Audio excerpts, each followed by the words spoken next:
little slippery out today with all the wet leaves. Well,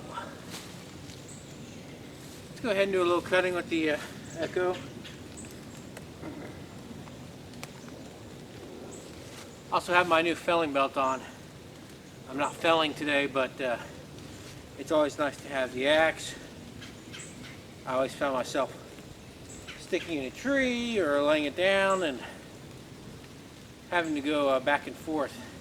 Alright, well, let's cut on this log a little bit and put some fuel through the saw.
Stupid lines, I hate them.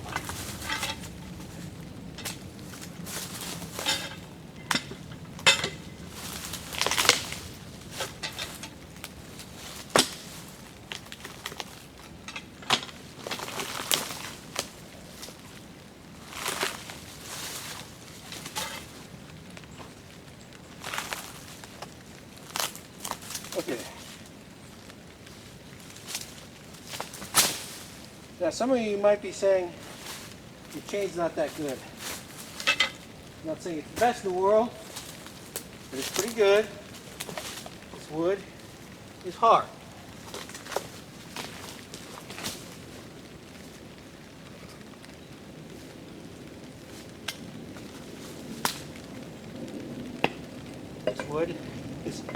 This wood is not hard. This is petrified.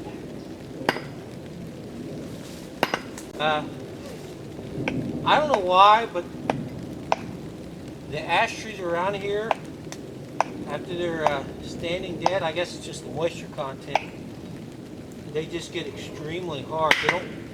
The tops rot out, but the trunks really don't. I mean,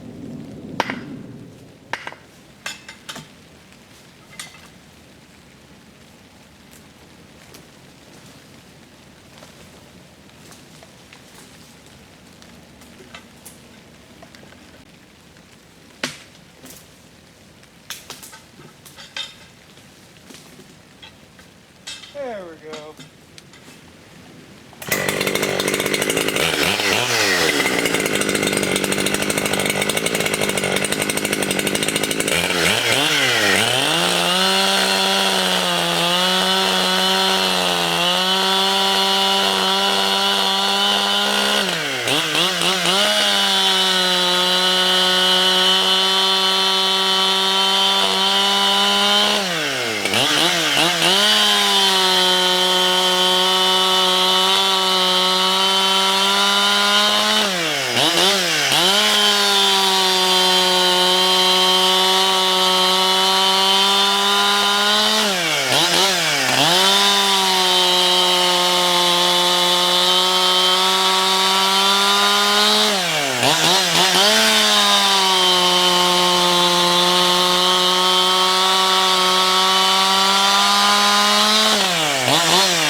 check out the air filter. This is dusty wood.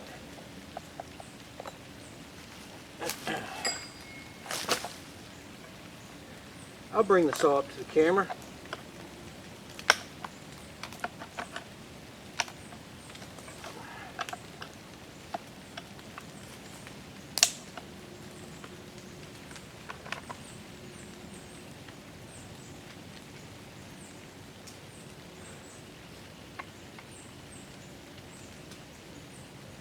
Okay.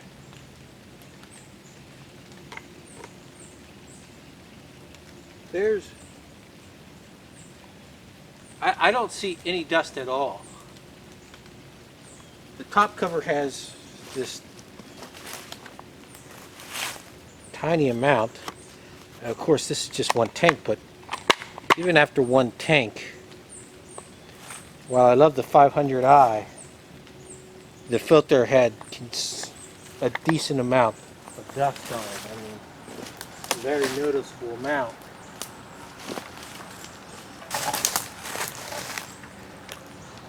Okay, there's some deep inside. Okay, on this side, the pleats have some dust deep in there. Only right here. Only right here on this side by this duct. The other side has zero dust. This is an amazing filter. Amazing filter so far. As far as dust separation, so far this is the best filter I've ever, on any saw I have ever ran thus far. I've ran pretty much all the modern saws out there. This takes the cake.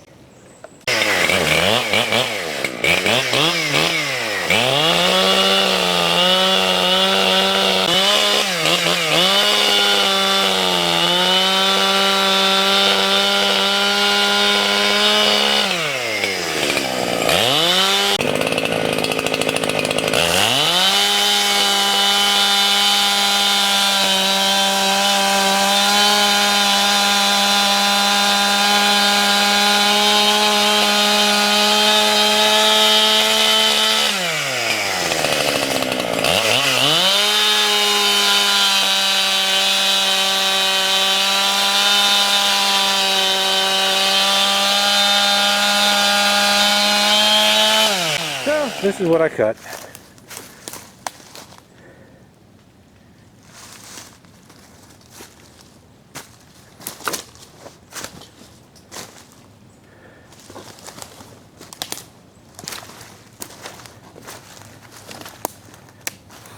And some of the small stuff.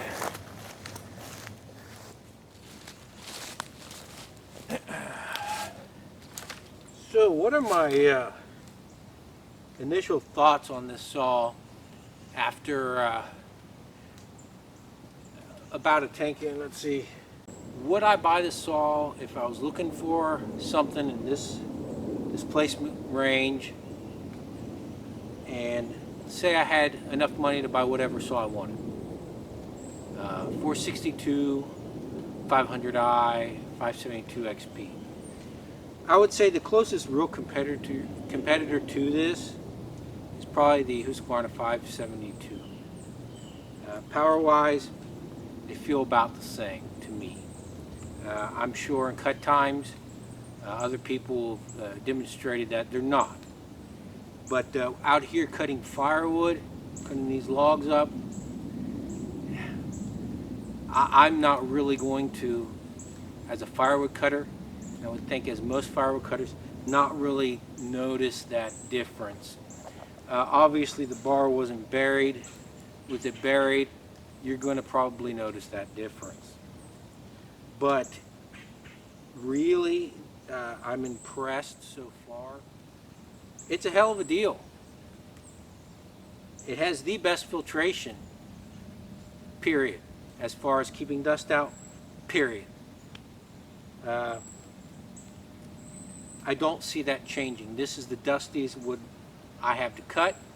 It cuts kind of like powder because some of it is soft. If it was going to get dust in here, it would have. I showed you it didn't. I'll show you again. Let's see if that changed after cutting the little some of these smalls up.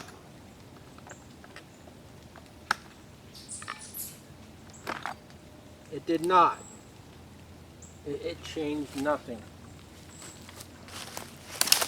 There is zero dust on this side or deep in the pleats. On this side you can see maybe there is some dust deep in the pleats, but only in this area. There is none over here. Impressive. Very impressive air filtration system. That is the most impressive thing about the saw. It is a little heavy. It is heavier than the 462 and I would say, and probably the 500i too. I think for sure. Maybe even a hair heavier than the 572 XP. I have to weigh them. There it is. I'm impressed. If you're looking for a saw, extremely capable, best filtration system on the market. I would say the 462 is a close second. That's really excellent. No problems with that. 500i, not the greatest. There's no separation or anything like that. 28-inch light bar. You see how it balances.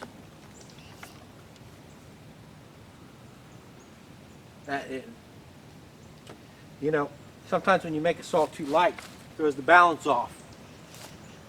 Some guys don't like that. Well, that's it for today. Echo CS 7310. One negative is probably going to need to be tuned out of the box for optimum performance. It was a little rich. After break-in, it probably would have leaned out more and more and gotten better. But rich is better than lean. Let's just say that. You're not going to blow up the saw if it's a little rich. Especially if you run decent oil, which pretty much all oil is now.